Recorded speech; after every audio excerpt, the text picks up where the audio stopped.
Before he was the Sun King, Louis XIV was a scared kid. During a series of civil wars called the Fronde, Parisian mobs broke into his bedroom, which is generally considered a bad way to start your day. This little incident taught him a valuable lesson. Keep your friends close, and your dangerously powerful nobles even closer. So he decided to build a house. Except his idea of a house involved turning his dad's old hunting lodge into a 700-room gilded prison just outside Paris. He called it Versailles. The goal wasn't comfort, it was control. A beautiful, golden, inescapable fishbowl where he could watch everyone who might ever think of betraying him. Every single day at Versailles began with a piece of performance art called the lever, or the waking. At 8:30 a.m. sharp, the king would wake up. This event had multiple stages, like a terrible open mic night. Only the most privileged nobles, a select few with the grandes entrées, got to enter first and watch him be blessed with holy water. Then, a second wave would rush in to watch him put on his shirt. Yes, his shirt. The right sleeve was a particularly high honor. This wasn't just a routine, it was a carefully calibrated system of favor.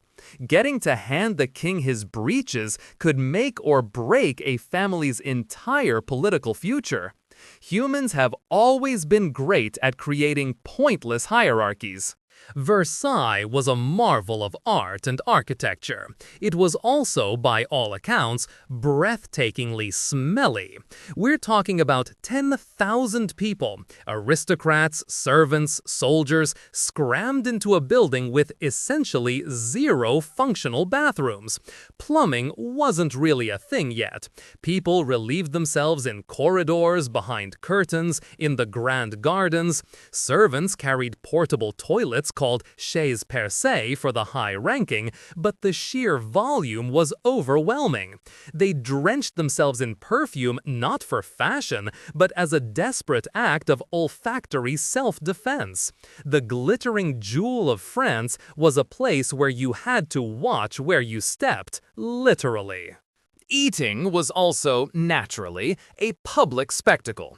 The king's dinner, the grand couvert, was an open event where hundreds of people would gather in silence to watch the royal family eat. It was a top tourist attraction. You could just wander in off the street, provided you were decently dressed and had a sword, and watch the king chew. The meal itself was absurd, sometimes involving over 30 different dishes served in multiple courses, most of which would get cold by the time they traveled from the distant kitchens. It wasn't about nourishment. It was about showing that the king was so magnificent, so divine, that his very act of eating deserved an audience. Louis XIV understood that you can control people's politics if you control their wallets. His greatest weapon? Fashion. He dictated a punishingly expensive and ever-changing dress code. One month, it was all about lace cuffs. The next, it was diamond shoe buckles.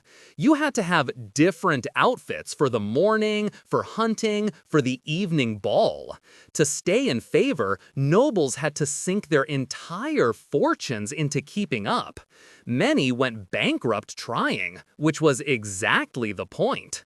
A noble worried about his tailor bill is a noble who doesn't have time or money to raise an army against the king. Brilliant, really. With thousands of bored, competitive aristocrats trapped in one place, Versailles became the world capital of gossip. But this wasn't just idle chatter, it was a vital political tool. The king had an army of informants, from high-ranking dukes to lowly servants, reporting every whisper back to him. He knew who was sleeping with whom, who was in debt, and who made a slightly disrespectful joke about his wig. He would then use this information with surgical precision, granting or denying favors based on what he'd heard. There was no privacy. The walls literally had ears, and they were all on the king's payroll. Even the gardens were a power play. Louis wanted to show that he could command not just men, but nature itself. The problem was the land around Versailles was a swampy marsh, not exactly garden-friendly.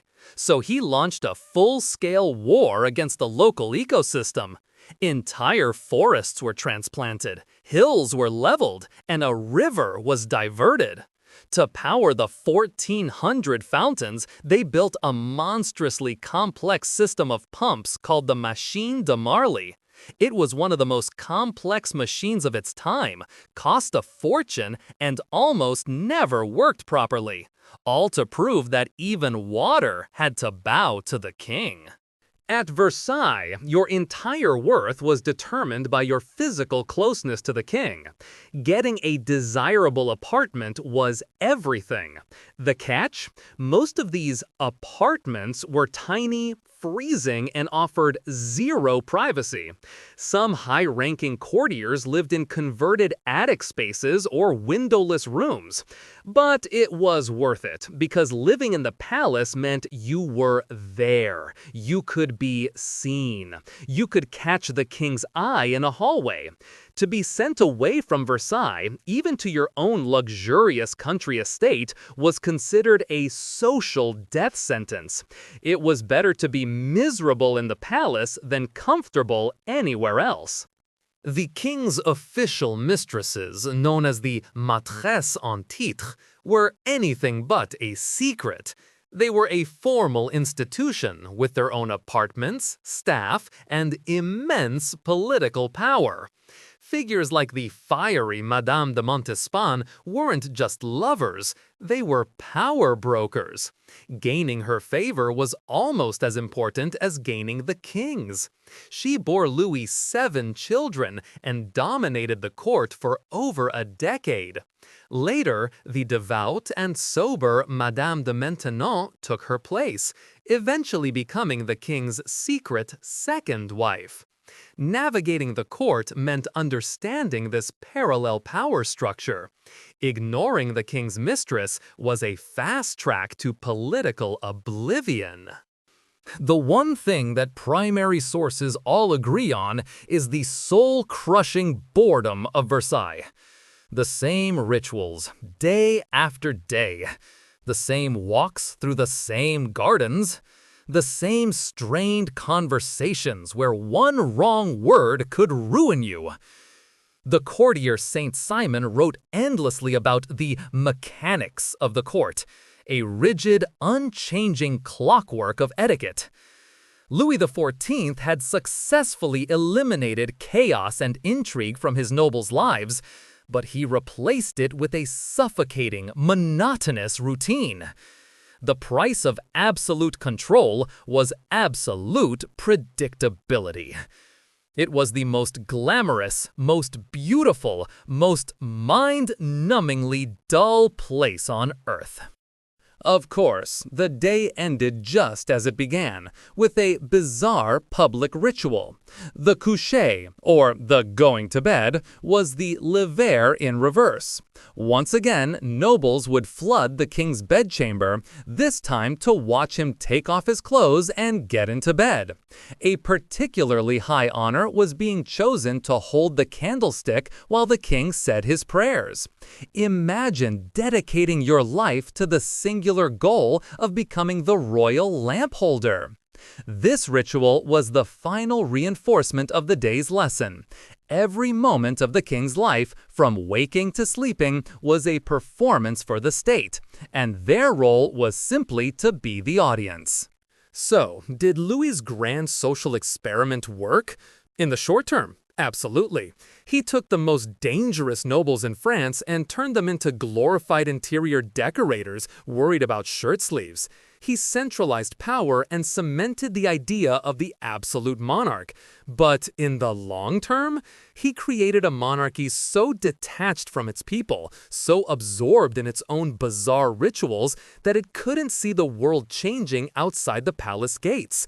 Versailles became a symbol of royal waste and indifference. It was the perfect, glittering, golden stage for a revolution that would arrive just a few decades after his death. He built the ultimate cage for his nobles, but it turns out he built one for the monarchy too. If you enjoyed this video, please like, comment, and subscribe to our channel for more historical insights. Thanks for watching, nerds!